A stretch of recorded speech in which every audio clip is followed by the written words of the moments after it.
So want to welcome everybody. Thank you for joining us today for another Med Missionary meeting. And today we have Jacob McLean. He is the assistant publishing director at Amazing Facts. Is that correct, Jacob? Yep, that's correct.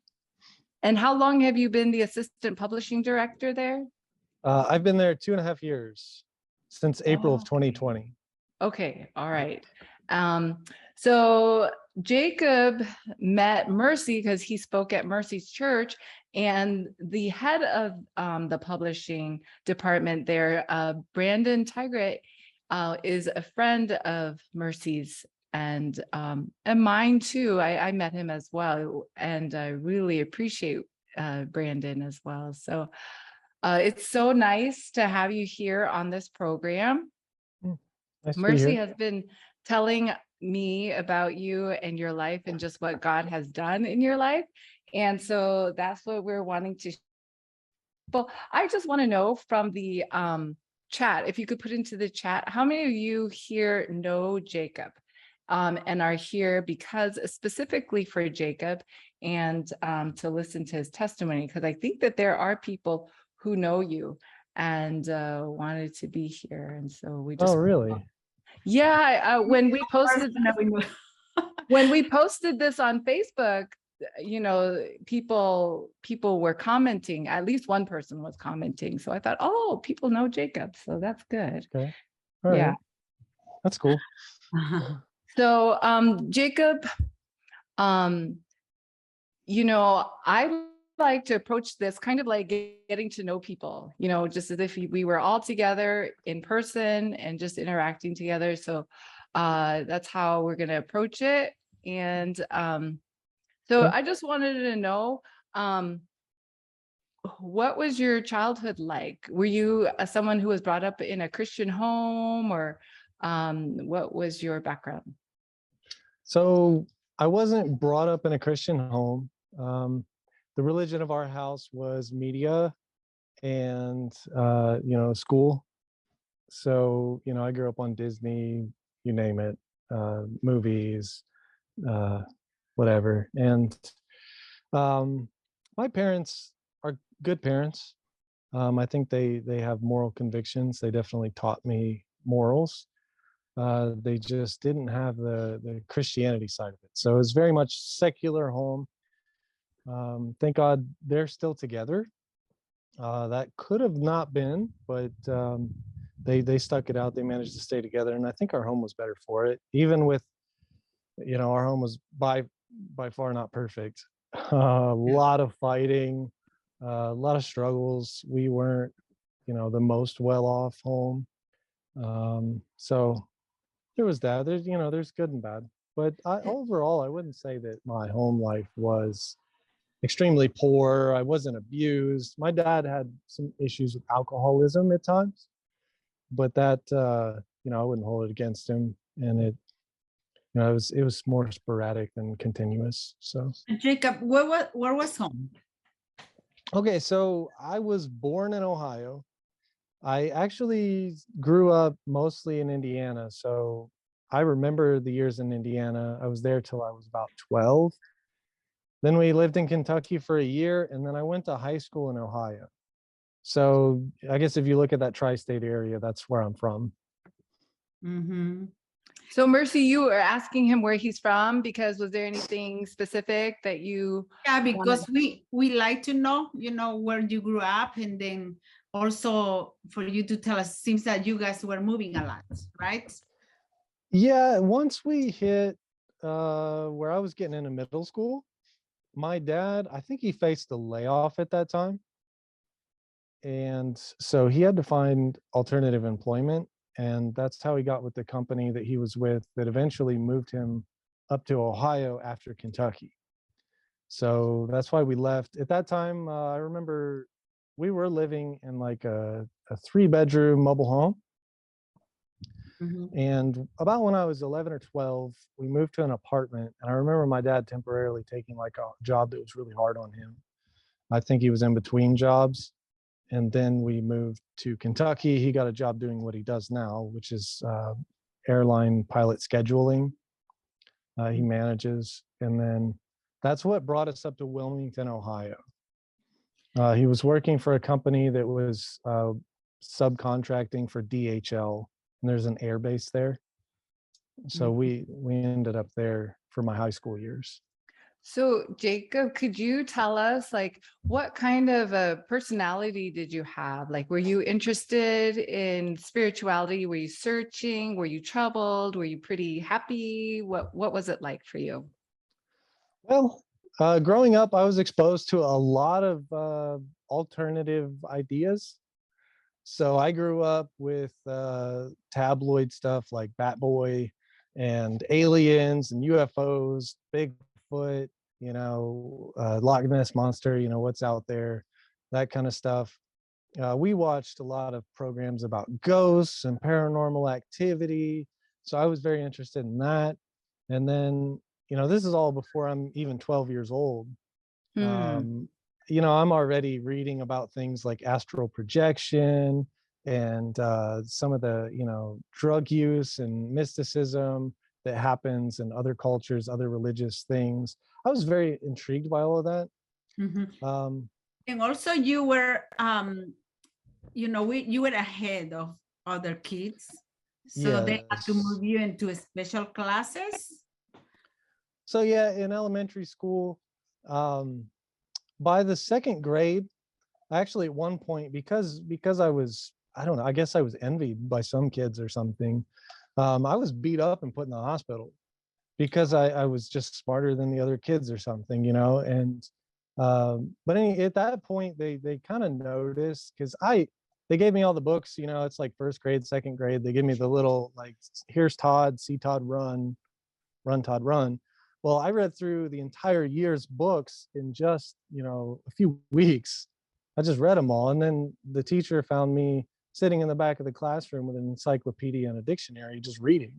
And they're like, there's something different about this kid. So they put me through some testing, determined that I was like gifted and talented is what they called it. And then they stuck me in a program that they called REACH in Indiana. And I thank God for that because it was way more interesting. Plus, I was taught skills that they weren't teaching the other students. Because in third grade, here it is. I have a teacher who was a Christian, looking back, and she was teaching us a lot of like critical thinking, problem solving. I'm writing research papers in third and fourth grade about different things, and she's teaching us how to do citations, how to do bibliographies, all those kind of things in elementary school. And so I had a really strong foundation there. Now I fell behind a little bit, actually, believe it or not, because I wasn't taught. My teachers assumed because I was in this gifted and talented class that I would already know everything. And so when it came to long division and those kind of things, nobody ever taught me that. And I had to learn that after the fact. And my teacher was kind of like snobby about it. Like, oh, you should know this. You're in the gifted class, It's like, no, you never taught me. What do you mean? So that was interesting. So you were gifted and talented and that kind of thing. So was that through elementary school, also through high school? I mean, were you just like on a good track there? I was kind of athletic too in elementary school, and like I had a good foundation there. But more and more, especially when we moved and then I started going to middle school, the gifted and talented classes kind of dropped. I was at a new school. And then I really wanted to not be different. For so long, I had felt different than the other kids, because here it is, I'm in gifted and talented and I'm outside and I've been, bullied and beat up and ostracized for it. So I really wanted to start over. And when we moved to Kentucky, that was really my opportunity. And it was also an opportunity that I could get involved with a different kind of crowd. And so I really, sorry, it's flies. That's what this is. But I really wanted to like start over and then pursue some other things that I had interest in. And one of those was the whole like supernatural kind of, drugs and all that kind of thing. How How old old that's- were you? I was 12 when that Mm. began. Yeah. So when you were 12 years old, you wanted a different life at 12. Yes. You were not interested in being gifted and talented and going that direction. You were interested in like paranormal and what is really powerful in life, maybe. Mhm. Is that what it was? Yeah. And I kind of felt like school was, I don't know, it was like a cage. Life feels like a cage, especially when you're going through, 12 years of schooling, and then they just want you to regurgitate information and pump out the homework. And for me, I would sleep through class and get A's. I would ace all of their tests that they give me, but then they would fail me because I'm not doing their homework. But it's like, look, Mhm. I clearly understand the material. It's a waste of time for me to sit here and do all this homework. Like I didn't Right. understand. So, Um, so then what happened after you decided you were going to start a new life at 12? well, we moved to Kentucky, and I went into like a very alternative type stuff. So I started listening to more grunge music, things like Marilyn Manson, if you want to put a name on it. Um, and I also started exploring drugs. I started smoking. So I was already, using different drugs and things. I was smoking regularly. I tried alcohol, didn't really like it. Um, and that continued because I was only in Kentucky for a year. Once I got into Wilmington, Ohio, where I went to high school, drugs were much more abundant. And I was already connected with people involved with drugs, but I went very quickly. First year there, I was using hard drugs that you wouldn't imagine. By the time I was 15, I was already doing things that most people would never dream of. I had hardcore addictions. I suffered withdrawals from at 15 years old. And where were your parents in this? Well, they were there. I I don't know. I mean, the kid in me likes to think that I hid it very well. And honestly, I believe that's the case because my parents were kind of shocked when they heard my testimony after my conversion that some of the things I was doing. Mm. So yeah, somehow I was able to hide it very well. Mm. Um, yeah. So So did you? So then you finished high school, right? Did you graduated? I did. I almost failed high school for one, because again, I wasn't doing the work. But thank God teachers had mercy on me because they understood. They looked at the situation from my perspective kind of. And they said, well, we know he gets it. We know he understands the material, so they didn't want to fail me. They knew I was just bored, for lack of a better word. Mm. And then I got caught at school with narcotics, and they cut a deal with me and said, if you go through a program, then we won't expel you. So I did that. They drug tested me regularly, and I also at that time, so I was going to high school and working in a job. From which, actually, right as I was graduating high school, my dad, my mom, and me were all laid off at the exact same time. Mm. So I'm thinking, here it is. I've had a job for 2 years working through high school. I'll just continue that full time and just see where it goes. And all of us are laid off, and we are immediately put in a really trying position. Mm. What did you end up doing then? So after high school, you lost your job, your parents had lost their job. So what happened? Um, I was at home for a little while and quickly felt that I was a burden in the home. You know, you can imagine parents feeling financial stress, and then me feeling that, and then looking at myself and like, I'm not helping. And the job market is very difficult, extremely difficult, you know, because they're the company that laid us off employed tens of thousands of people in the region. This was a small town, so the entire town's out of work, and everybody's scrambling for what jobs are available, you know. So it was hard. So And you so decided, I decided that, hey, you know, rather than sit at home and be a burden, I could just go sleep in my car. You know, I could go live anywhere. I could go stay with friends or do this, do that. You know, I'm not bound by school anymore. So that's what I did.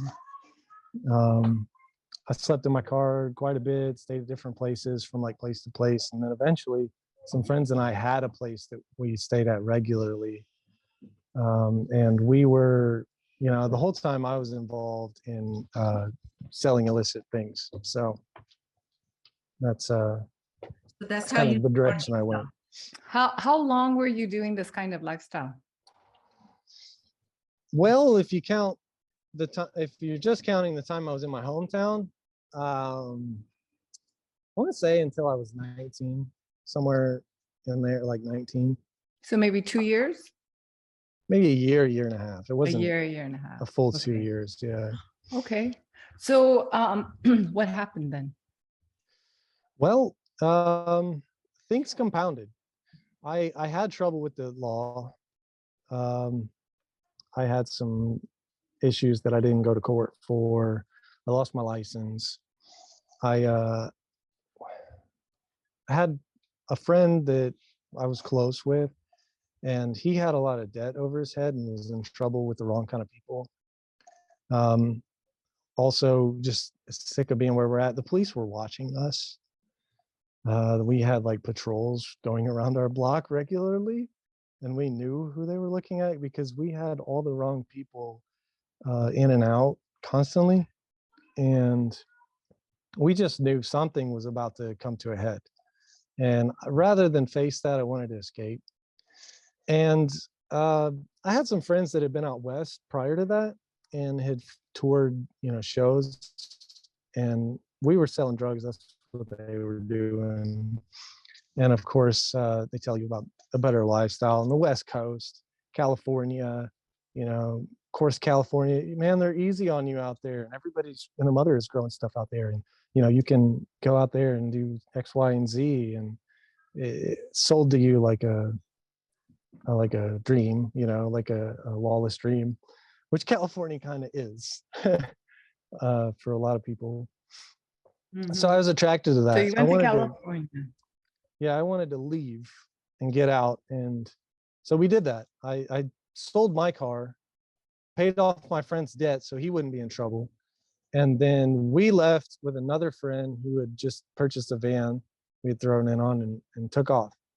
And I didn't make it all the way to California initially. I made it to Colorado. Of course, at this point, I'm living out of a backpack, and that's what I did, and became an adventure for a while. And I wouldn't say it was an unpleasant adventure. Because of the circumstances initially, I wasn't as much on the drugs. It was kind of on and off because again, I was just wandering and exploring, and I found myself attracted to nature, natural beauty, being out in the woods. So I would get supplies and then go off into the woods. Sometimes, you know, just a small group of us, sometimes myself, sometimes a bunch of hippies in the woods. And Mhm. while, go ahead. So you had that life for couple of years, right?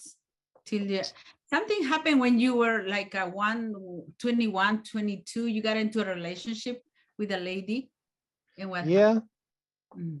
well, I, after being in Colorado, I finally hitchhiked to California. I was up and down the coast. I got involved with some people. We were traveling around the country doing things. And eventually, you know, it gets lonely. And so I was interested in finding a girl who was in the same lifestyle because there's a lot of people out there that are just wandering. like wandering nomads that Wow. beg for everything or whatever. And you enjoyed that? You And enjoyed that kind of lifestyle? I did. Um, there's pros and cons, but I did. I liked being free from the media. I liked being free from responsibility at the time. And Um, and I loved being out in nature all the time and sleeping under the stars every night. so It changes you. you were looking for a lady who was interested in that kind of lifestyle. Yeah. And I did come across a girl that she presented herself as being interested in that. But truth was she preferred, having a shower every night and brushing her teeth and, having a roof over her head, which most girls do. But the problem was that she pretended to otherwise. Mm. And so we got together and we were together for a few months. And she wanted to go. Her mom was getting married to like her second husband or something, and they were in Iowa. We were in Oregon at the time. And she wanted to go out there and be there for that. And so I'm like, yeah, that's easy. You just throw out your thumb, hop a train. We'll be there in no time. And that trip, I very quickly found out who she really was. But we made it. It was like 3 days, 4 days, and I was there. And after we got there, I was there for maybe a month. And we both realized we couldn't stand each other. We both hated each other. And at the same time that's happening, we found out she was pregnant. And I just had to stop, and walk. I walked out and took a walk, went down to the park, sat down on the bench, and I'm having that internal conversation with the Lord, but I didn't know the Lord at the time. I can look back and recognize I was talking to him. I see him all over my history. But I'm thinking like, okay, I was raised in public schooling. I know what the rat race looks like. I really don't want that for my child. I had this dream of having a country property where you could be self-sufficient and raise your own food and be free from, having to worry about having money or working a full-time job. But you could put in work where it's needed, and then you could take time and tend to your garden and feed your family. Maybe nice country living, be free from the indoctrination in society. You had those dreams, even though you were living kind of that vagabond type of life. You had a dream of wanting to have country property. And did you think that that would become a reality somehow? Did you think you were going to change your lifestyle somehow, or what were you No, thinking? I had no idea. It was just a dream. And really, spending time in nature and those things, I was learning so many things. I had somehow had this idea that, if we humans could go back to the beginning, like there was one. Here I'm an evolutionist, but I'm thinking, if we could go back to the beginning and start over and spend our time like, growing food and actually paying attention to what matters instead of building cities and covering everything with asphalt, there wouldn't be any starvation in the world. Yeah. People are hungry because of human greed, not because of a failure in God's design or nature's design, as I would say at the time. So you were hearing God's voice, and you were having, I guess, because of nature and your interaction with nature, I think God was interacting with you and influencing you as to what is truth in that type of thing. Absolutely. Yeah. So you're So looking to have a child now. So what were your plans at that time? Well, I didn't know what to do, but I took some time and meditated about the situation, thinking about it. And I hatched this plan. I had a lot of connections, and I knew how to make money really fast in my hometown because I knew people there. And now I knew people on the West Coast. So I could, do a lot. And I told her, like, here's what we'll do. You want to live in Southern California, that's fine. I don't care where we go. but I need to get some money together to get us started, and I can do that. You give me 2 months, and I'll have everything we need, and we can move anywhere you want to and start a life there. But she told me she didn't want that. She just wanted to party. She agreed to the plan, okay, well, we'll do that. And so I went back to Ohio. I had to face the judge. I spent a couple days in jail. Then after that, the judge was understanding. I got a job, and I started, doing under the table business to make some money. And in 2 months, no problem. I mean, I had got my license back. I had everything together, and I had a lot of money and a lot of stuff to make more money. And so I contacted her and talked to her and said, hey, I'm ready to go. Come on to Ohio. We'll meet up here, and then we'll go. And that's when she told me that the baby was gone. Oh. And I know she terminated the child, and probably under some strong influence from her mother, but it was her own desire to be free of that. Of course, I had just, like, my entire life just shifted in my mind. When you realize that you're having a child, your way of thinking changes, because suddenly it's not about you. There's something far more important than just you, and you can't, put that off. And I love the child. The child wasn't even born. I love the child. And I wanted to do everything for the child. I would give up. I would live the life that I didn't want to live and just be a slave to the machine, in my mind, just so this child could have a good life. And so I had already made that commitment in my heart, and I had already died to what I cared about so that I could live a new life for the child. And when I found that out, it just broke me. I had nothing to live for again. Like previously I'd already had meaningless, and I was just wandering, and I had nowhere to really go. But now I had a purpose in life that I was teased with, and then it was ripped away from me. And so I'm back to thinking nothing matters. And, you're just going to die one day anyway. So what does it matter? So I just decided, hey, I think I'm going to become an alcoholic. So I got pretty self-destructive. I would wake up with panic attacks. I couldn't handle it. Went to the doctor, and I said, hey, I need anti-anxiety medication. And he's like, okay. So he just wrote me a prescription. I told him what to write me a prescription for.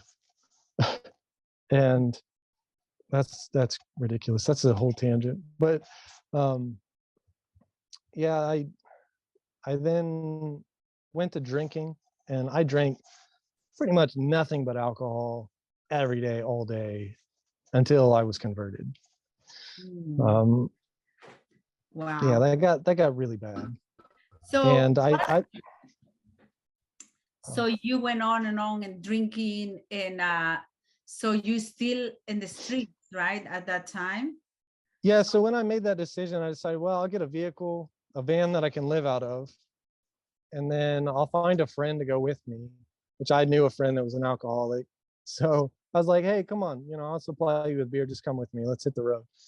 And yeah, I sold what I had and then hit the road and started making my way across the country back to California. I didn't know where I was going, but and was just drinking. And I lived on the road again for some time, this time out of my van, which is much more challenging than just living out of a backpack. How come? Because gasoline? Because what was more challenging? No, gasoline, you know what? It's amazing. If you just ask people, it's amazing what people will give you or help you with. I'd walk up to people, and I always felt like honesty was the best policy, but I had begged for years on and off, and I busked and did other things. But, you just go up to people at the pump, and it's like, look, I want to tell you straight. I'm just wandering. I have nothing. I'm about out of gas in my van. I just want some more gas to keep wandering. And, I don't want your money. If you could just give me gasoline, that's all I need. And people would be like, yeah, all right, here you go. I'll give you some gas. And I got around thousands and thousands and thousands of miles like that. And I drove endlessly. So gas wasn't a problem. Problem was the laws. Finding a place to park the vehicle for the night. It's not something that you have to deal with on a day-to-day basis when you have a place that you live, right? But when you're homeless, you know, you park in a place that you think's fine, and the next thing you know, it's the middle of the night, cops knocking on your door with a flashlight. You got to move, you know. There's several other challenges like parking your van. I parked my van at a Catholic church one time, and I just left it there for 30 minutes so I could walk downtown because it was near. And 30 minutes later, I come back, my van's gone, completely towed. And of course, I had no money, so they want like $400. To me, that's extortion. You know, you steal my vehicle, and then you tell me I have to pay you $400 to have it back. I'm homeless. I live in this, and you just stole my house and all of my clothing. You know, and now you're making me sleep outside without a blanket or even a jacket, and they don't care. You know. Mhm. Yeah. So you were living that way for a while, and you decided to go back home, right? Well, I didn't decide to. The Lord convinced me, I guess you could say. Mhm. I was, let's see, I was in Portland for a while, living under Burnside Bridge, if you're familiar with Portland. And I had a dream. I don't want to belabor your time with the dream, but it just, my thinking was shifting. I had this dream that made it worse. And in the dream, I just remember, you know, facing this guy who, you know, in the dream, this is the King of Kings. This is the God of the universe kind of thing. And he just asked me one question, and he said, "Do you want to know the truth?" And I said, "Well, yeah, that's what I want. You know, I just want to know what's really going on." And after that, just, it's like the world just was dark. There was nothing enjoyable anywhere. All the things that I used to enjoy, didn't care for. So I had a question: how did you get your car or truck back? I actually I got borrowed a phone, called my parents, and they bailed me out. So yeah, I'm sure that had a huge influence, you know, having parents that would care enough to do that. But you know, everything was dark. I had no desire to live, no motivation to feed myself. I just kind of wanted to die. Um, and I don't know, I was at a hippie gathering. I left there just like, what is the point? And I found myself at a gas station at a literal crossroads between two highways. And just like, there's nowhere to go. I don't want to go any one of these four directions. Don't care. I've done everything that I care to try, you know, and it's all terrible. I've been around all these people that are high up in these things. They're all horrible people, you know? And it's like, I don't know, I have nothing left to live for. And that's when this distinct impression came to me, like a voice said, well, go back to Ohio. And I'm standing in the parking lot like, no, I'm not going back to Ohio. Why would I want to go back there? I don't want to go back to Ohio. I hate that place. It's like, go back to Ohio. Like, no, I'm not going back to Ohio. I have no reason to be there. I have nothing. It's just trouble. All the wrong kind of associations there. It's just, no, I don't want to be there. So he was like, go back to Ohio, just gently poking me in that direction. Go back to Ohio. And I said, look, all right, fine. I'll tell you what, we'll make a deal. If I call my friend on the West Coast and he can send me some work on the East Coast, then I'll go back to Ohio and I'll just bide my time, see what's next, you know? And so I borrowed somebody's cell phone and I called my friend And sure enough, it's amazing. I said, hey man, I guess I'm thinking about going back to Ohio. Can you send me any work?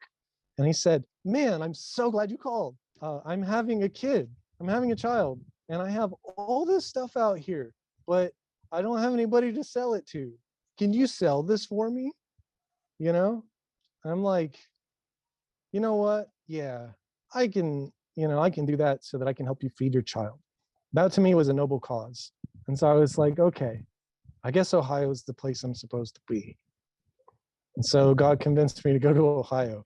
Granted, at this time, I didn't know the Lord yet, and I didn't know it was the Lord I was arguing with. Mhm. And so, And this was a good job. This is selling good things. no. Mhm. When I talk about selling things or like traveling around and doing things, I don't want to give you the horrifying details of what I was involved with, but let's just say, you name it, if it had to do with drugs, I was involved with it, and various different kinds of drugs. And, I guess, trafficking, manufacturing, sales, the use of these things. Um, I've done it.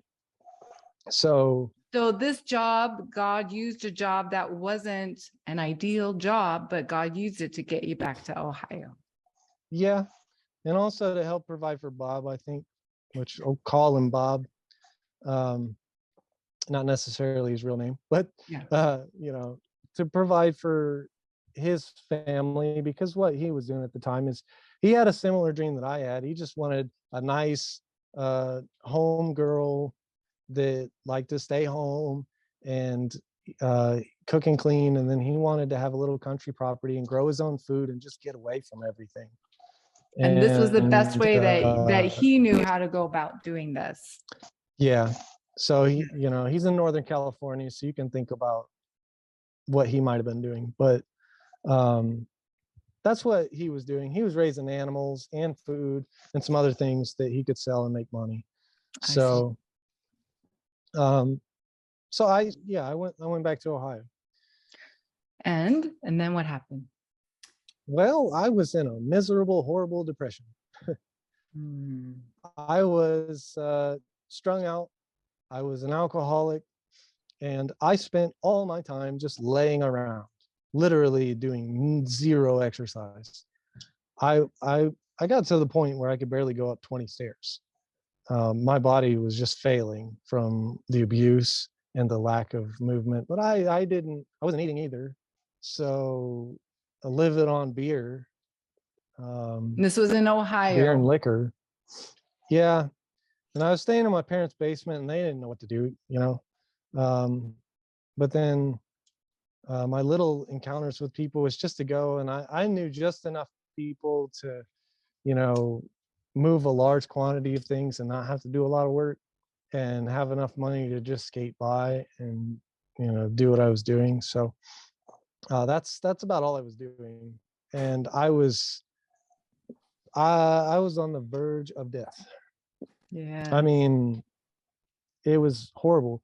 I found out later, I had hepatitis C. And so I was drinking on top of that.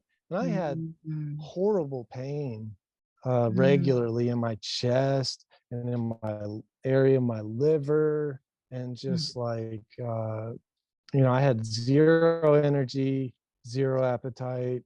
I was Wow. skinny. I was yellow. Wow. It was really bad. And Something so happened. while Go ahead. I'll go ahead, I think you're going to segue into what I was going to say. So something happened around that time. You were 23, and I think your father wanted you to watch some video, right? Well, he had the TV on in the other room. And my dad is notorious for this. He'll turn the TV on in the other room, go into a different room, and then just blare it so that he can hear it in the other room while he's listening to some other video in the other room. So, but here it is. I'm in a total different level of the house and I can hear it. I was actually kind of against media, believe it or not. When I left home at 18, I left off media. I think it's the best thing ever to do that. Wow. But So I didn't really watch TV back then. I had no interest in it. But they had on a program called Ancient Aliens. Some of you may be familiar with it. And so these guys believe that this is on the History Channel, but they have a whole program dedicated to talking about how they believe that the world was seeded by extraterrestrials. And so they came down and evolution produced life up to a certain point, but then they came down and created humanity out of the animals that were here. Okay. Now that at the time made more sense to me than evolution. So my ideas were shifting, you know, because I guess that part of my brain that can actually think was starting to develop. And I'm like, wait a minute, hold on. We are so far advanced from the animals. Like, how does this happen? This doesn't make sense that this was just evolution, right? But all I knew was aliens. So, anyways, these guys are talking about the worldwide flood of all things. Okay. Now, the evidence that they present is very circumstantial. So it's very loose, and it's like, oh, it could be, oh, you know, it's like this culture talked about it, this culture talked about it, and look, they're separated, and they never had communications with each other. And that was enough for me to go, wait a minute, hang on. You know, if these guys are separated and they have the same story, matter of fact, you have dozens of cultures around the world that have the same story and they had no intercommunication. How could that be unless there was some event in history that their ancestry all points back to, you know? And I was like, I got to know more about this. You know, it seems like there's something here. So that was just a spark to put me in the mode of, hey, you know, I want to know more about this worldwide flood thing. Could this be for real? And that got you out of your depression Slowly but enough surely. that you started researching something, because it was Yeah. like, you know, this is something that I've got to figure out. Isn't that interesting? It's like, Yeah. what the Lord can use to get you out of a funk. Well, at that time, you ever read that passage in Desire of Ages that talks about the thief on the cross and how he had throughout his life different experiences and ideas and interactions that had taught him little bits and pieces here and there, right? But he didn't have a picture assembled. And so when he was there next to the Messiah on the cross, the Holy Spirit took all the puzzle pieces that had been planted like seeds in his life, all through his life, and assembled the puzzle and showed him a picture of Christ, right? And so for me, this is what the Lord was doing to me at that time, as he was taking all these different seeds and assembling a picture for me. And so I remember even the music I was listening to. I listened to these guys that were buskers, and their album comes out right at the same time. And it's like, it's an album that's like, goodbye to the Lord. You know, we're going to serve the devil for a while. But the album was extremely, like, even if I go back and look at the lyrics now, it's almost like they were trying to get a message out before they abandoned whole like goodness altogether. And so they talked about the flood, for instance, and they talked about, you know, like the storm brewing on the horizon and where it all came from, the tree in the garden, and like, you know, all these biblical things. And so these seeds are being planted, and then I'm researching the global flood, and that leads me to creation science, right? And the more I look at the evidence, it is overwhelmingly clear that there was a worldwide flood in recent history. Could be nothing else. You look at the geological strata. You look at the Cretaceous layer by itself testifies to a universal flood. You look at polystrate fossils, right?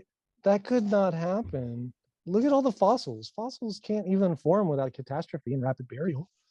And the patterns in which these things are buried. And there's just so much that shows the Cambrian explosion. Everything came into existence at the same time, and they can't explain it any other way. They just assert that things evolved.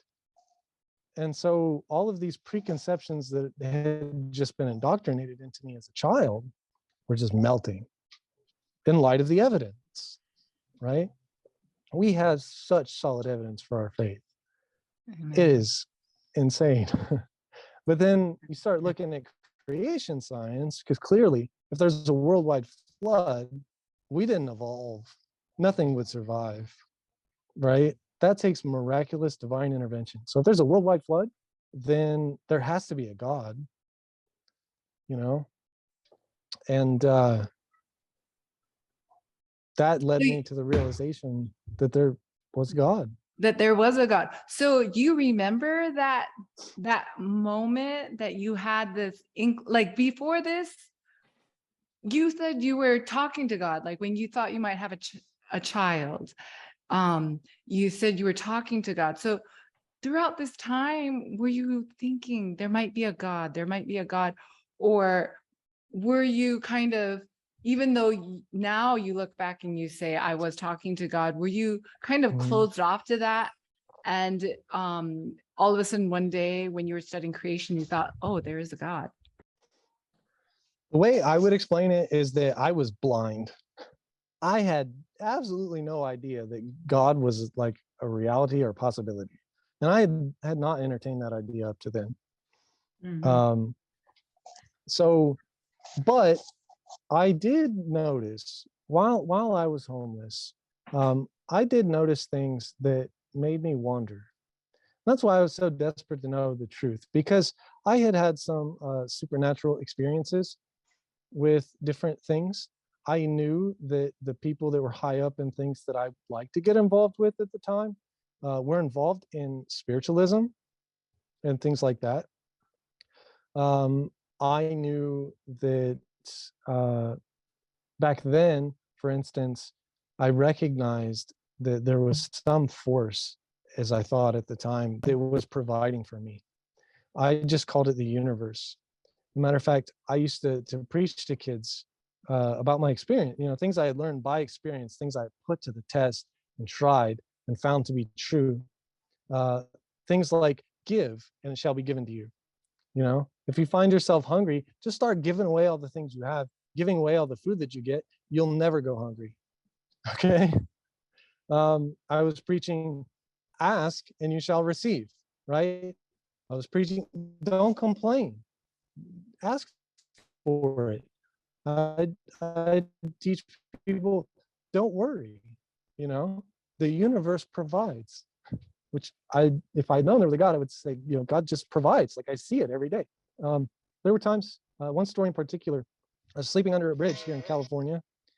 And, every morning I had like this, like, I didn't have anywhere to be. So I moved slowly and I'd wake up and I wouldn't get up right away, but I would kind of, cogitate, meditate, think on life, think on things, think about my day. And it was almost like a conversation. And that morning, I had this distinct impression, right? I'm probably like 20 years old. Distinct impression said, go to the Safeway, okay? And I knew where the Safeway was. It's 2 miles down the road. And I was like, okay, that's fine.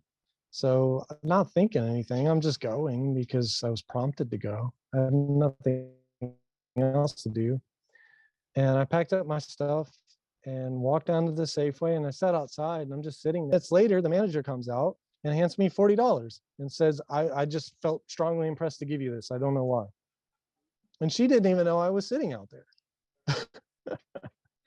So things like that happen so often that you just have to stop and ask questions and say, what is really going on here? So because go go ahead. Well, so you believed in the universe, but it's just when you started looking into creation that you realized that there's a personal God. Yeah. I thought it was some kind of force or some kind of like, maybe it was more of a pantheistic idea. But it just seemed like there was some force, some intelligence, some consciousness that was doing things, and that there were supernatural entities or some kind of elements that are going on here. And I didn't know what it was, but I knew there was something So I was So- very intrigued. So then what happened that got you into this relationship with God and knowing about, church, Yeah. the Seventh-day Adventist church? But and this Jacob, type of- Jacob, you came from the aliens to the flood, and the flood took you to creationism, and the creationism took you to the Bible, Yeah. right? And then by yourself, nobody told you, it was just you searching, and then Yeah. you started studying the Bible. So what was your experience when you were studying the Bible? Well, when I realized there was a God, I broke down and wept. I mean, many of us do, but I was just like, look, you're a big God. You're big, I'm little. You have to help me. You are under obligation to help me. You got to do something. Like, I'm miserable down here. And he started to. I was distinctly impressed that I needed to read the Bible. And, in my reasoning, I'm like, well, I know that there was a flood. I know there was a God. And I know that the Bible talks about these things. So I need to read the Bible, right? I got to start there. And a lot of the creation science I was listening to, these people are Christians and they're quoting scripture. So I had to get a Bible. I didn't know what Bible to trust. So I thought King James seems to be like the one to rely on, even if I can't trust anything else. So I'm going to get that one. And the Mormons actually brought me my first Bible. It's a King James Bible.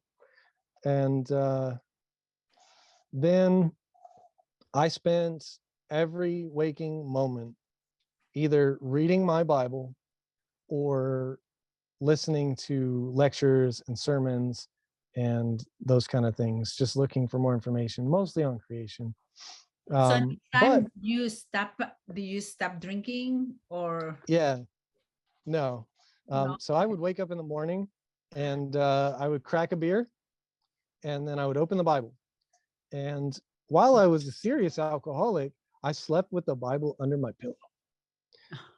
And I was very engaged in reading. I read the entire thing through in less than 3 months, and I retained the majority of it.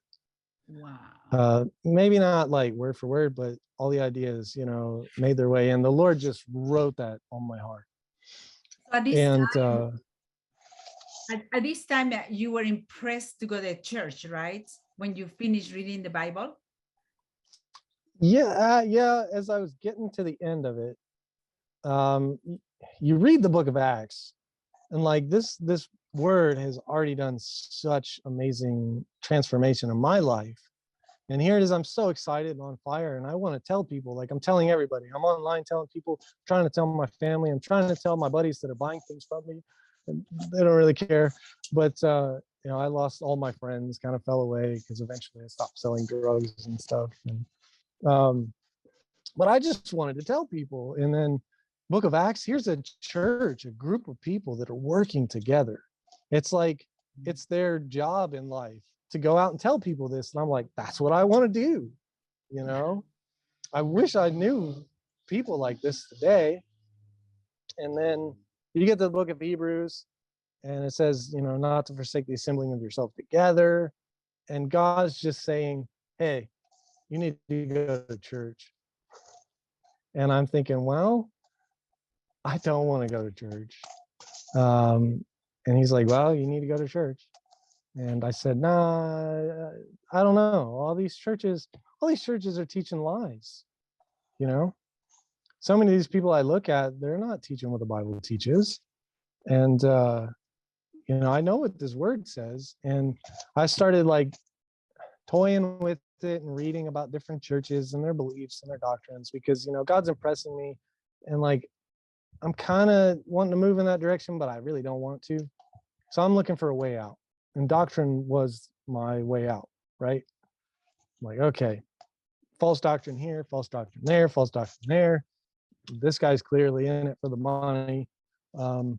So tell you what, Lord, you want me to go to church, then you're going to have to show me a church that doesn't teach any error. And checkmate. I don't have to go to church. God led you to a very important person, not important, but well-known person. Who was that? Yeah, it wasn't a week later, and I found Walter Weiss Creation series, and I was blown away. I'm like, a lot of the information I already knew, but these were the best presentations. Those still are. Those are the best presentations on creation you're going to find. Everything's there, well done, well cited. I'm like, this is great. This guy's a really good presenter. I wonder what else he has. And so I clicked over to his Total Onslaught series. And wow, here it was, as I'm watching these, I'm hooked. And just everything he's teaching is directly from the Bible.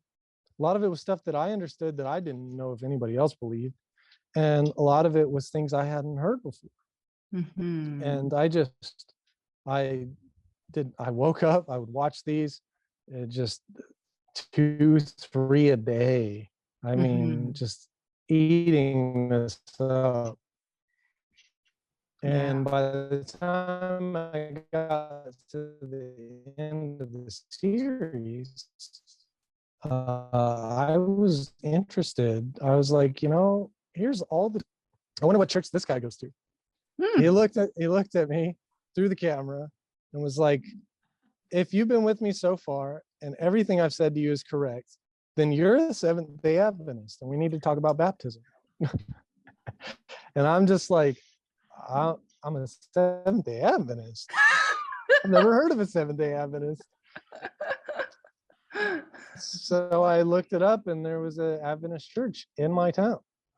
Now, I had sold my car. I didn't have anything other than like a little bit of money and some stuff I was selling, but I borrowed my mom's car and went to church.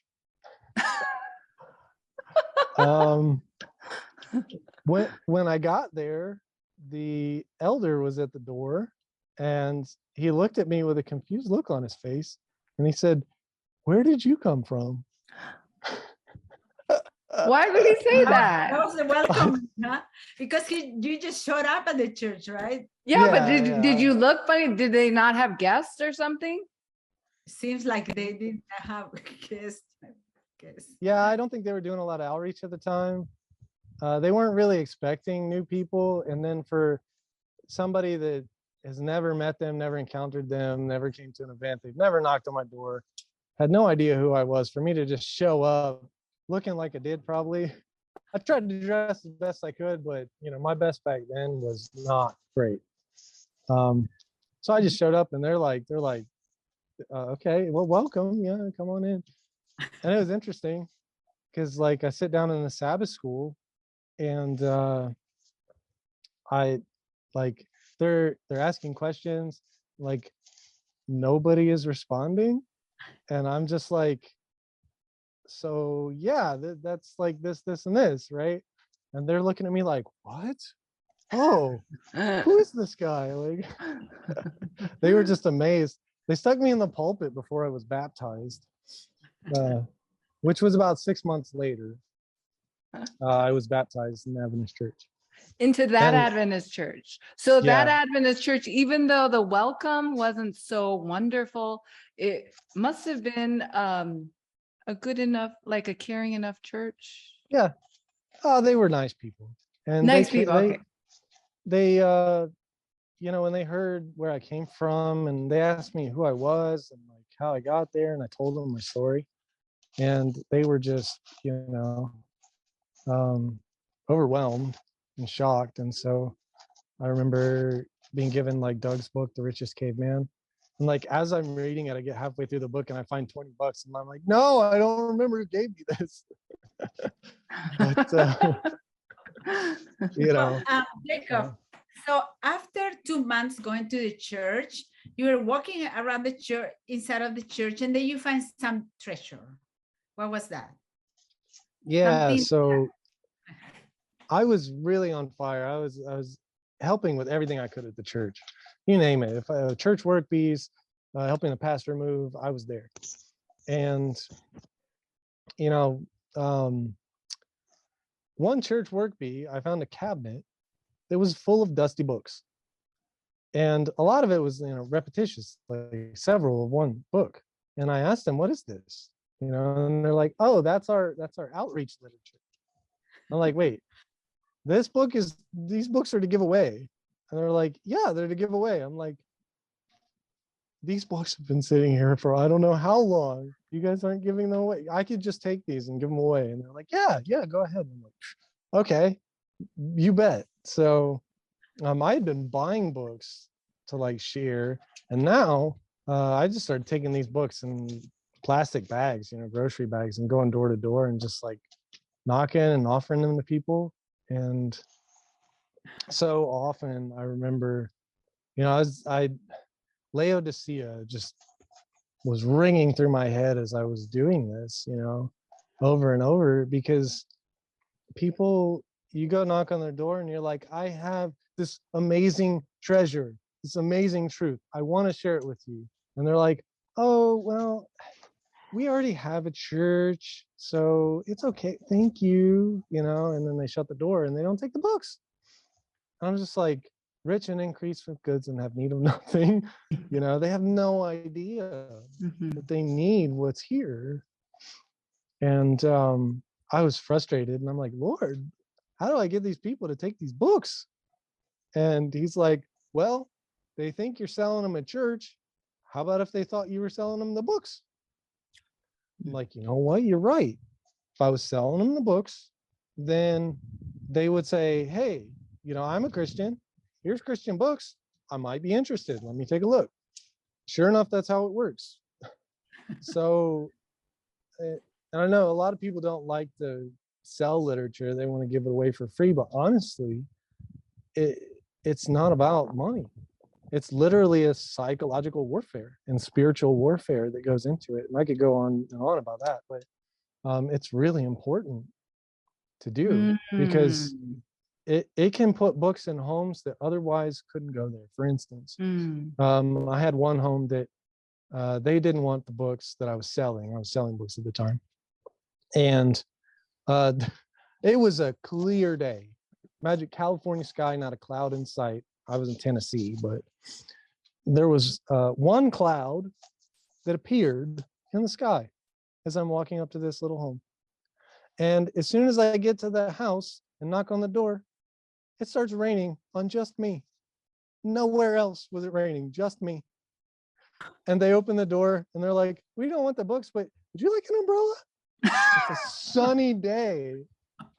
I'm like, yeah, I'll take an umbrella. And my thought was, I'll trade him a book for it, right? And sure enough, they accepted it for exchange, what they otherwise wouldn't purchase, or take for free, for that matter. So it's really important. But where was I? Mercy, keep me on track. Yeah. So rambling.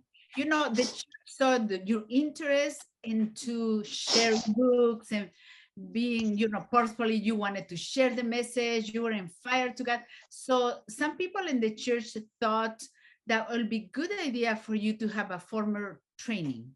So then, how did that happen? So I actually was the one that was desiring training.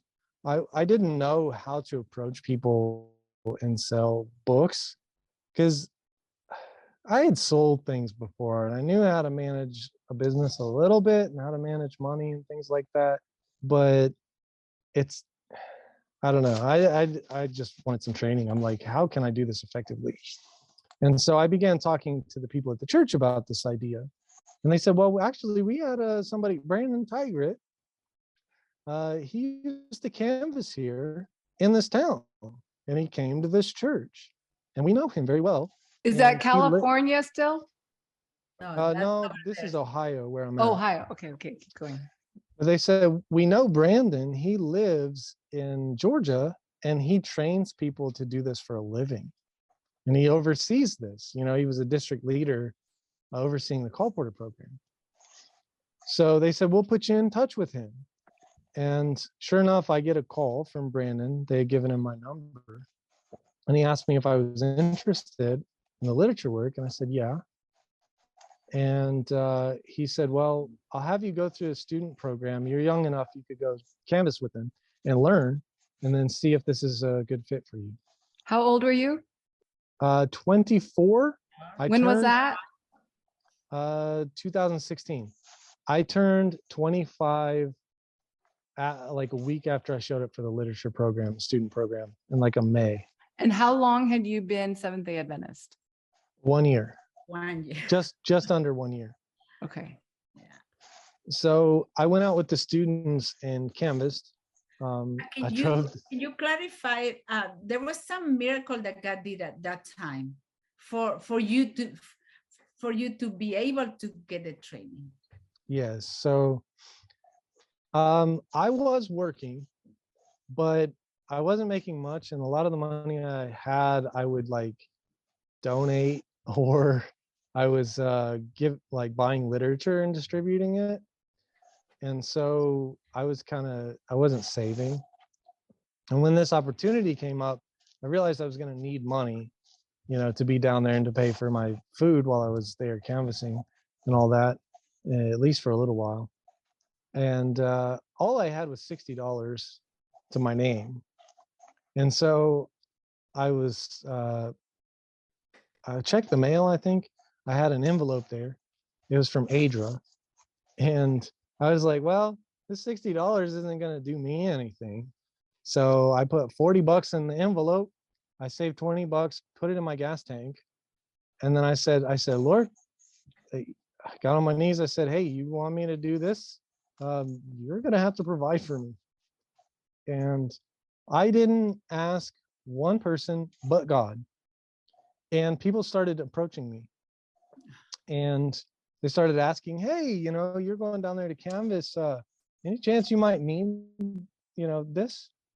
Maybe you need a sleeping mat? I was like, yeah, I do need a sleeping mat. They're like, here. Okay, cool. Hey, you're going down to canvas. Do you need a sleeping bag? Yeah, I do need a sleeping bag. Okay, here you go. And then other people would come to me and say, hey, you're going down to canvas. I just want to give you this. And they give me like an envelope with like $300 in it. And I'm just like, thank you. What?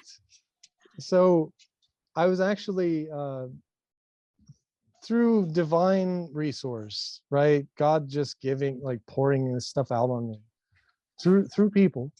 I was able to pick up a homeless guy on the way down, put him in a hotel room, give him a Bible, and then get to the program, not only pay for my food, but also provide food for some of the other students that were there who didn't have a lot. And, I liked cooking in the morning. I got up early, cooked meals for several people, prepared lunch and had it ready so that the people had lunch later. And it was really cool. So I got to see God provide in a miraculous way at that time. So you finish your training and then you're ready to work as a colporteur. So you did that, and where was that, and for how long did you do that work? So when I finished the colporteur training, the student program, Brandon had come down and interviewed me, and he said, yeah, we'll hire you. We'll bring you down. I've got a territory in mind.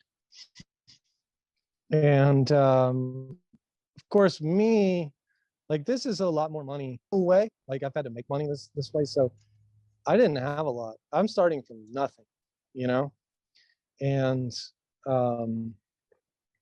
I'm like, oh man. So I've got just enough money here from this colporteur program to kind of get down there and do something. And I was kind of stressed financially, but I was going to do it. And I trusted that God would provide a way. So I just kept pushing forward. And I came back to Ohio for a couple of weeks to get things in order and to buy a vehicle. Because right as soon as I went to get in my car after the canvassing program, I had left it sit for 10 weeks. And it was an $800 beater. And as soon as I started it, a hole blew in the rack and pinion and power steering fluid completely emptied. And it was going to cost more to fix it than the car was worth. And so I had to take the money that I was going to use to move to Georgia. And now I was going to have to spend all of it on a vehicle. So I'm like, oh no, this is not going the way I thought it would. And I got to Ohio. I think the Lord led. I found a vehicle, thought it was good. Went out and did a little bit of work on a farm. But when I left that day, um, I heard this horrible grinding sound out of the rear end. And I just see dollar signs like spinning out of control, and like money depleting. And I'm like, oh man, oh no, I already had to spend all this money on the car. I don't have a lot left. And now I've got to be in Georgia in like 2 weeks. What am I going to do? And the Lord impressed me, right? Go down to the tire shop and have them look at it. And I said, no, I'm going to go home. I'm going to relax for the rest of the day. And I'm going to deal with this tomorrow. I'm stressed. And he's like, no, go down to the tire shop, have them take a look at it, and see about getting it fixed. And I said, no, I'm going home. And he's like, you need to go to the tire shop. I'm like, okay, I'll go to the tire shop. But I'm just having them look at it. I'm not paying them to fix it. So I went down there, God convinced me, and I get there, they tell me how much it's gonna be. It's more than I want to spend. And so I'm like, how much is parts? They're like, well, parts are $20, but the labor is intense, right? It was like the sway bar in the back and all this stuff. So like, well, I guess I just got to do what I got to do. Like, I'll fix it myself. And about that time, they're like, okay. And they went to get my car. There's this really big guy, like huge guy, that was walking through the door, and he walked over to the tire display right there and sat down on the tires. And then he looked at me and he goes, hey, you, come here. And so I walked over to him, kind of confused. And he goes, who are you? I'm like, I'm Jacob. Who are you? And he goes, no. Really, who are you? What do you do? I said, well, my name's Jacob, and I'm getting ready to move to Georgia to do some missionary type work. And he said, well, what's wrong with your car? And I explained it to him, and he's like, so they're not going to fix it? And I was like, no, I'm going to buy the parts and fix it myself. He said, well, why don't you have them fix it? I said, well, it costs more money than I can afford right now, And he's like, no, you should have them fix it. And I'm like, well, I'm going to fix it myself and don't worry about it. And he's like, well, how much is it? And at that moment, I got the impression that he was going to offer to pay for my repairs. And I'm like, no, I got it. I'll fix it. Don't worry about it. And he's like, no, seriously, how much is it? And I'm insisting, no. And he goes, look, listen, I'm not supposed to be here right now. And I have no reason to be here right now. I was driving past this place. I'm just on my way to a job. And right in front of here, both of my back tires blew out at the same time with just enough time to pull into here. And then he said this, God told me that there's somebody here that I'm supposed to give money to. You're the guy. How much is it? And I'm just like, okay. And I told him how much, and he goes, well, there you go. And he pulls out this wad of cash out of his pocket, and he starts counting off 20s and just hands me more than enough money to fix my car and says, have them fix it. I'm like, okay. And then he goes, here, hold out your hands. And I'm like, this is weird. Okay. And I hold out my hands like this. And I don't know how this is possible to this day, but he pulls out with one hand so much silver change out of his pocket that it overflows both of my hands cupped together. And I'm looking like a fool trying to stuff this stuff in my pocket and pick it up off the ground. And he says, go get yourself something to drink. And like, this was like $40 and change in my hands, and he's like, go get a drink. And I'm just like, what in the world is what? And so you can imagine how I felt. And so I went and told him, hey, take it back in and fix it. And then I turned around and I walked up to him with my arms crossed, just like, okay, what's going on? Like, who are you? And he says, he starts lecturing me about how I work for God now, and that God was going to provide for what I need, and I needed to stop worrying about money. And he told me how it's the hardest lesson that all of us have to learn is to trust God and all these things, and I didn't need to worry about it. This guy didn't know me from anybody else in that building, and here he is preaching to me on exactly the very thing that I'm fretting Yeah, I about. gave it to you. Yeah, Yeah. and I was just, that experience still resonates with me today, you know, because like, what is that? Yeah. And So, Jacob, so you worked as a colporteur for 2 years, from 2016 to 2018, and then you decided to go back to Ohio. And what happened there when you went back? So I went back, and at the time, things were lining up, you know, God's providence seemed to be indicating that it was time for me to move on from where I was at. And I didn't know where the next step was. And the only thing I knew was, you know, Ohio is like a temporary waiting place. And that's where you know, it seemed to me was the place that I should go. And so I went back to Ohio, and instantly, that very first Sabbath, the school was desperate for a cashier. It's the Adventist school there in Centerville. And so I felt like, you know, the Lord impressing me as I'm looking at this bulletin, like, apply for that. So I circled it, and then I, you know, wrote an email, called in, and applied for it. They brought me out, interviewed me, and then hired me less than an hour later. Like, I was driving home from the interview. They called me and like, yeah, we want you to work for us. And so I worked for the school for most of a year. And about halfway through the year, they had a desperate need for aftercare for watching the children. And this is like 30 to 50 children that their parents can't pick them up at the end of the school day. And they're there until some of them 6 o'clock. And so I was able to take on 2 jobs at the school and do cashiering during the day, aftercare at the end of the day, and it made like a full-time job for me. And I did that. I had a summer. Sorry, motorcycle. And then I signed a contract, you know, I was going to work another year with the school because I didn't have any other openings yet. And did that and was doing aftercare still. And I was saving a lot of money. I was just putting it back. I didn't know what for, and I was just kind of waiting. And I, you know, between me and the Lord, it was just like, look, I don't know. I know I'm not supposed to be here forever.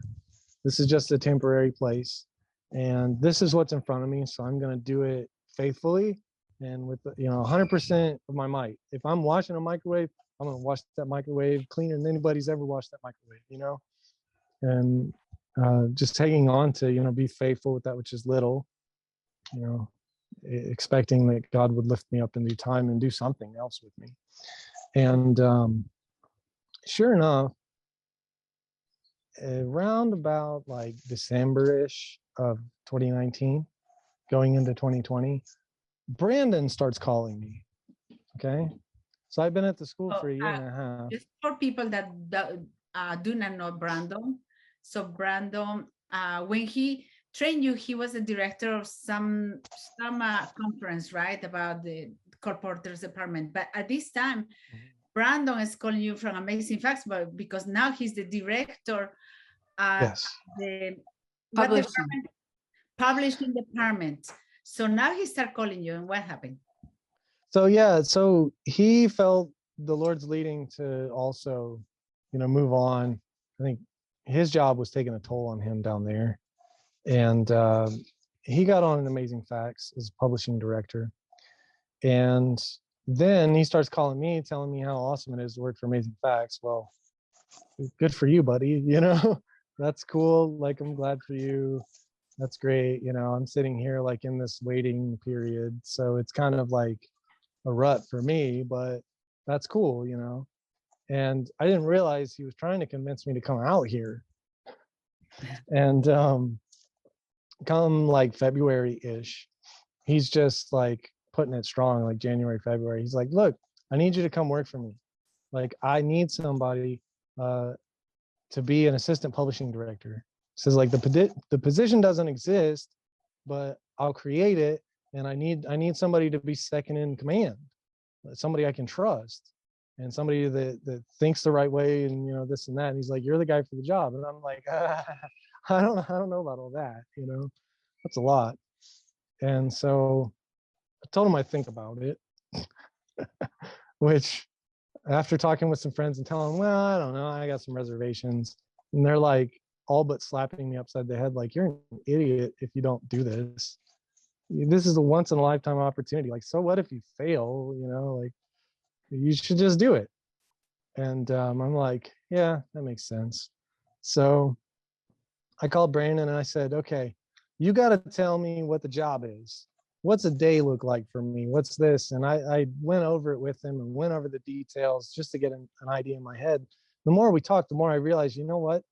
I have all of the skills to perform all of these responsibilities that you need that are coming up short and actually, you know, and I can do these things really well.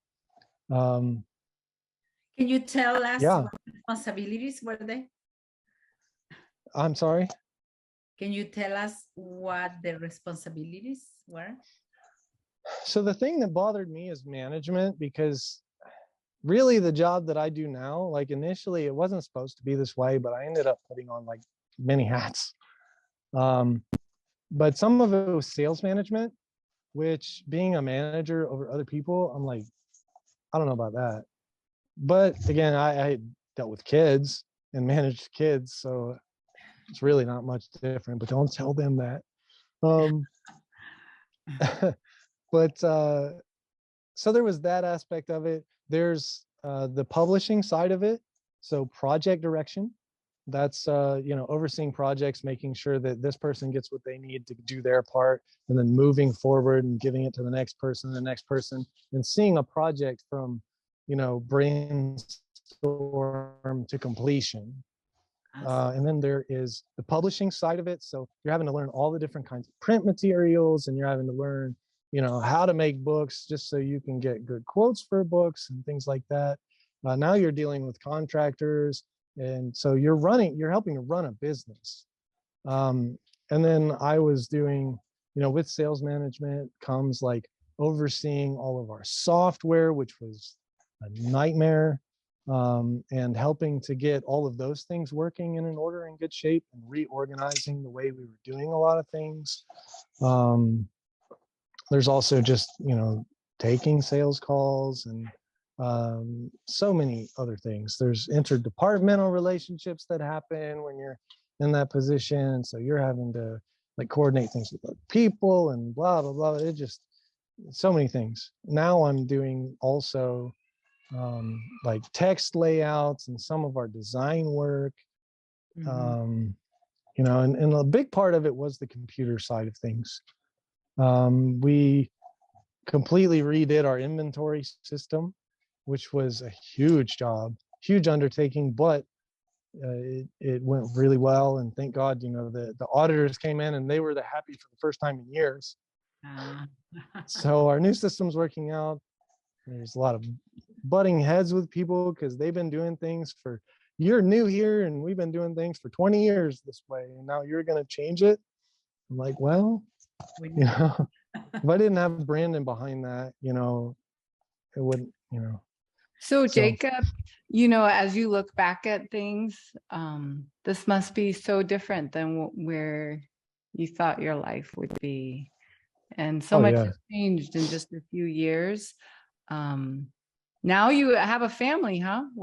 You met your wife, Can you tell us? Yeah. Well, if I could back up a little bit, there's one thing I want to touch on, and that is getting out to Amazing Facts, because it's miraculous again. You know, every time the Lord's moved me, He's provided. And in this case, it was even more than any other time. So I'm at the school, right? And I've said yes. And now, as soon as I say yes to the job and I have my interview with Doug, the school comes back and says, we're we're closing down due to COVID, right? And this is in April of 2022. Right after they do that, I was waiting on my paycheck for the rest of the year to actually have the funds to move out to California. So they closed down the school, and I'm like, oh, okay. I was going to start the job in the summer. Now I'm free, but now I don't have the money, right? And as soon as they closed the school, Brandon calls me and says, hey, you're hired. Welcome to Amazing Facts. And so I had no idea COVID was coming and the school was going to shut down, but God already had a job in line, and I was already hired somewhere else before it happened. And not only that, but I thought that the meager money I had could maybe get me out here and do something, get me started. I had no idea the cost of living out here. Insane compared to Ohio. Out here, $600,000 house out here goes for $110,000 in Ohio, even today. Mhm. So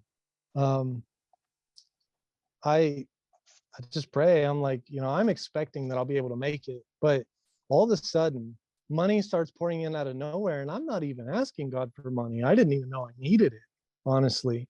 I thought I was going to be okay with what I had. But I had my internet service provider call me up, or my server hosting provider. And they're like, hey, you want a $500 gift card. Where do we send it? I'm like, it's not a joke. They're like, no, it's not a joke. We called you because we thought the email you probably thought was a joke. But it's not a joke. It wasn't. They sent me $500 Visa gift card. I got stimulus money from the government came in at that time. So that dropped into my account.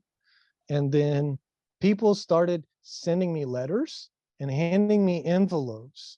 And again, I'm not asking anybody. I didn't even ask God for money, and people are giving it to me. And I'm like, I appreciate it. Thank you. But I'm thinking in my head, like, this is weird. I didn't think I needed it. But I distinctly remember one particular card that I have in my desk still at work. And it came in the mail, and my mother saw it first. And she's like, hey, you got mail. And she's like, do you know these people? And I looked at it and I'm like, I don't think I know that person. That's weird. And sure, first thing in the letter, you don't know who I am, but I heard that you're leaving for California to work for Amazing Facts. And so I wanted to send you this to help for your trip.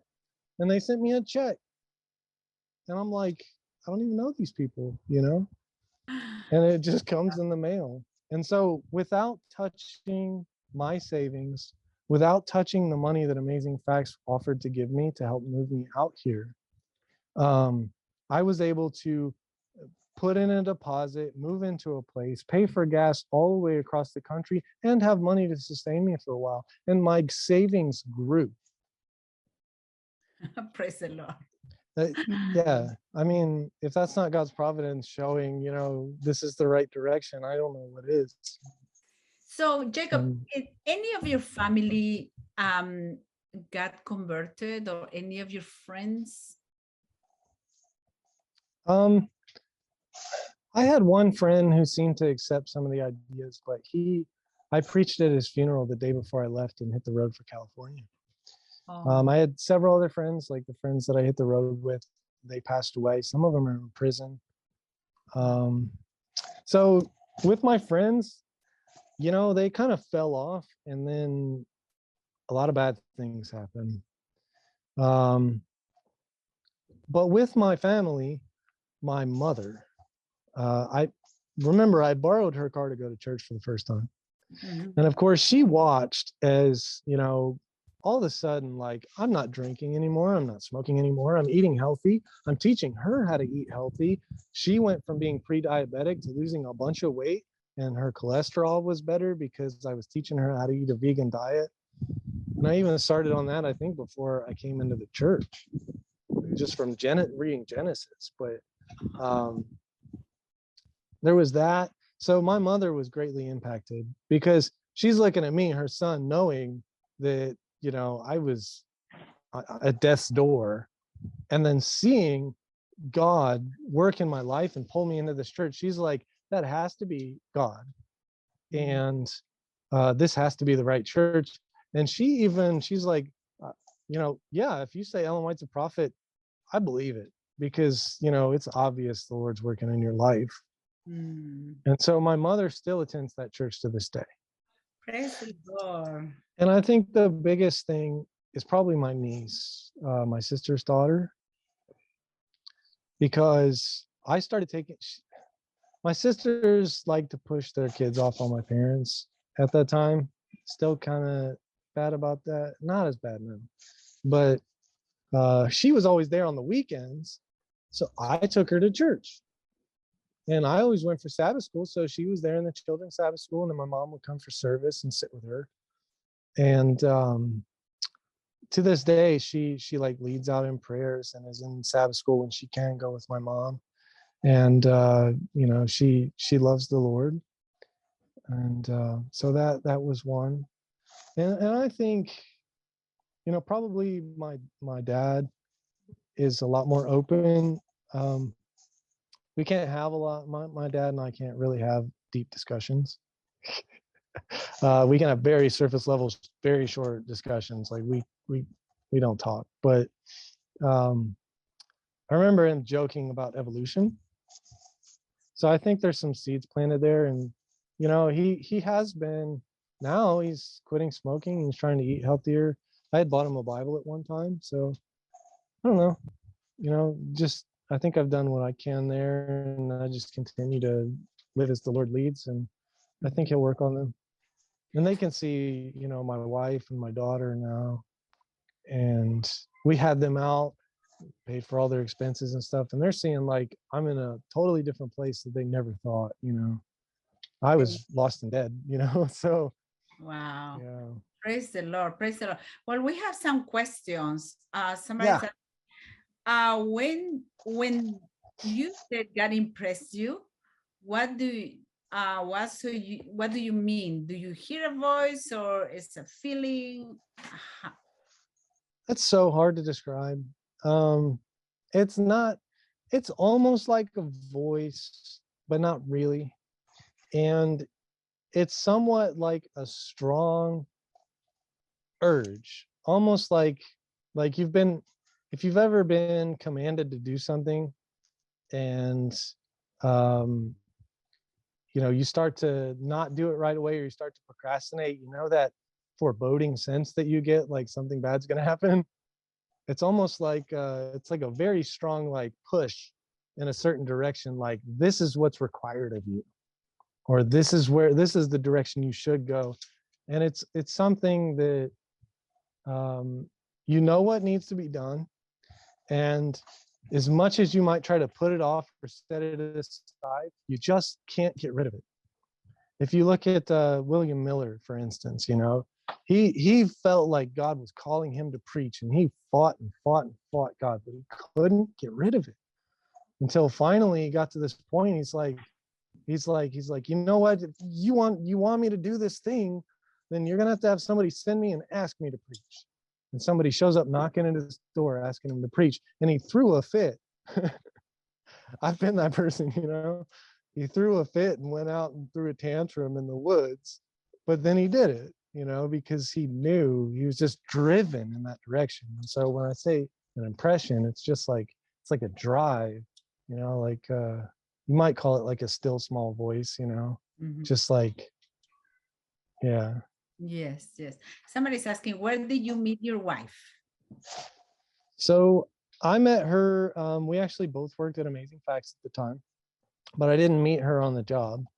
I actually met her after church. I was having lunch with Brandon's family at the church outside. There was like one little area that had shade and nowhere else. So she was having lunch with some folks, and we were both under the shaded area. That's how I met her. And I felt that impression actually at the time that I should talk to her, and I didn't. I didn't want to. I was fighting the idea of marriage. I had been for years. You know, people when you're single, they're like, "Oh, you should find a girl, and I will pray for you, and this and that." So I was like, "No, no, no, no, no, no, no." And at that time, same thing. And I honestly thought she was married to the other guy that was sitting there. So I wasn't really pursuing that or anything. But after that, I began to see her at work. And then one day I ran into her, like walking around the corner. We about ran into each other. And I was like, "Oh, hi." She's like, "Hi." And I was like, "How's it going?" She's like, "Oh, it's going all right. I'm getting ready to move this weekend." I was like, "Oh, okay. Where are you moving to?" You know, small talk. And then I realized that she's moving herself. And I was like, "Wait a minute. You're moving. Do you need help? It's just you?" And she's like, "Well, I got it. I can do it." And so I offered to help, but she didn't accept it. And then later, we ran into each other again, and we, you know, just small talk, like, "Hi, how are you?" And I, she's like, "Well, what are you doing this weekend?" I'm like, "Well, I've been riding my bike out on the trails." She's like, "Oh, that sounds like a lot of fun." I'm like, "Do you do that? You like riding bikes?" And she's like, "No, but I like hiking." I'm like, "Oh, really?" And it seemed like she wanted to like go. So I was like, "Well, I don't know. You want to go on a hike or something?" And that's kind of how it started. So after that, Awesome. we were pretty much inseparable. Yeah. And Praise the Lord. Praise the Lord. Now you have a baby. yes. And So did she move herself? yeah, the first time she moved herself. And then after that, we actually finished out her lease together. I and then I moved her out with all my stuff too, and we moved to the place we're at now. So When did you get um, married? How when you moved to Amazing Facts, how long did it how so I long? started at Amazing Facts in April of 2020. I met Marcia around early July.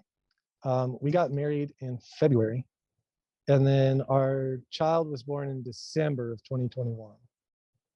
Okay. Well, congratulations. 20, Yeah. 2022, right? Your child, not 21. I'm sorry? You mean 22. Your child was born 22, not 21. No, she was born December 14, 2021. Oh, okay. At the end of Yeah. this. Okay. Yeah. Amazing. So she's going on 8 months. 8 months. Okay. Yeah. Awesome. Well, it's a blessing to hear how God has been working in your life. And, yeah, just hearing, when you came into the church, how precious this word was to you and how much you wanted to share it with other people. And yeah, it, I really believe, people can see how God has been leading you. And that's going to be very inspirational to people to know, um, that you've had to depend wholly upon Jesus and what he's done in your life. That's super, super encouraging. Yeah. Has your journey been strong since, going to California and that kind of thing? You feel like you've continued to grow and Oh yeah. Yeah, definitely character wise have continued to grow. praise the You Lord. always feel insufficient or like below where you need to be. But yeah, ever since coming to the Lord, it's been ups and downs and trials, and it's very Yeah. interesting. But yeah, Yes. I've continued to grow.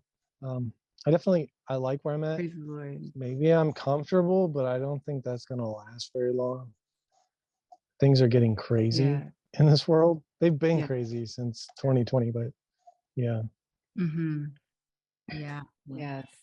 Well, thank you so much for this super inspiring testimony. I know it's going to be a blessing for many people that will listen, Cool. especially people that have been in your shoes, right? So they Yeah. see how, Yes. that Yes. God can do this miracles in their lives so they can Yeah. come to Jesus. in Yes. Well, salvation.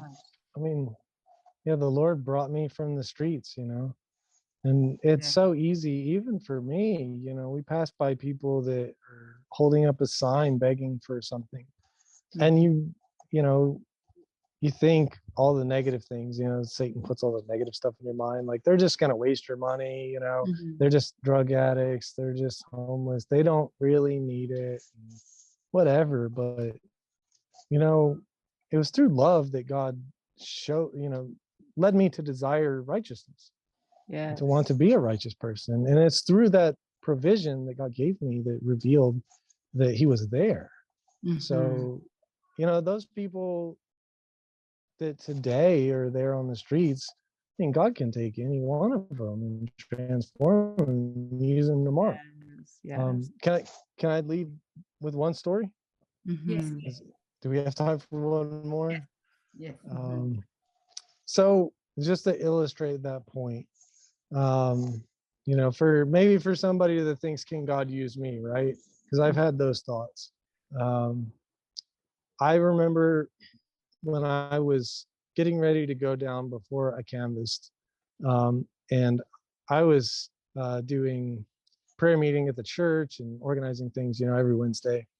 And I had to be there early to get some things prepared that week and all this. And here I am sitting at home, and I'm having this prayer and this battle with God in prayer, just like, man, I feel so weak and unqualified, and really, and thinking about what's ahead and saying, can you really use me?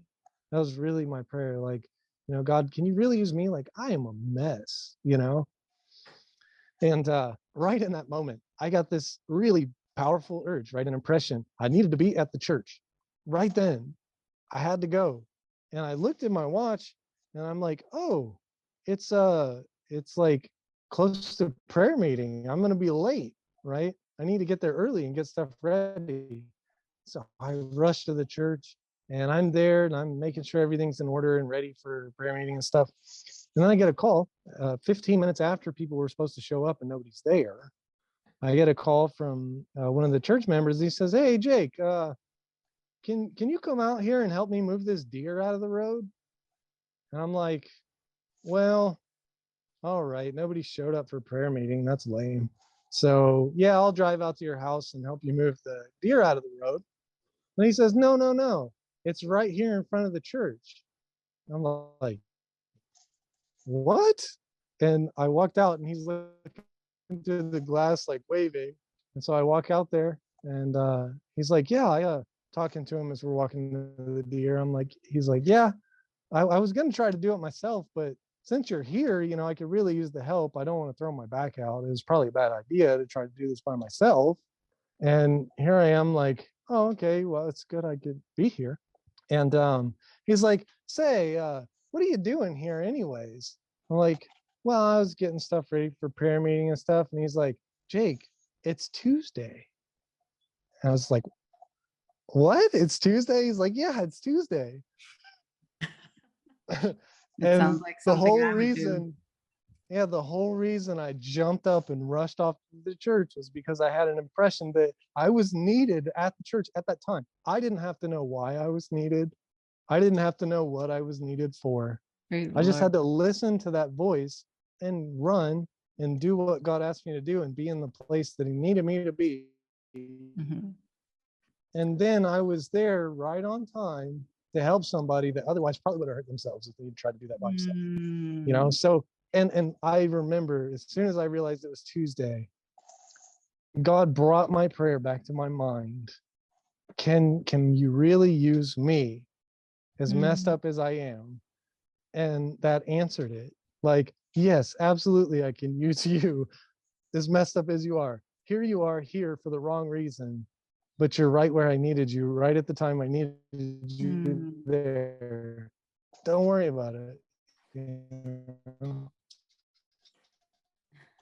Thank you so So much for sharing that. That's I put my trust in the Lord, and just Amen.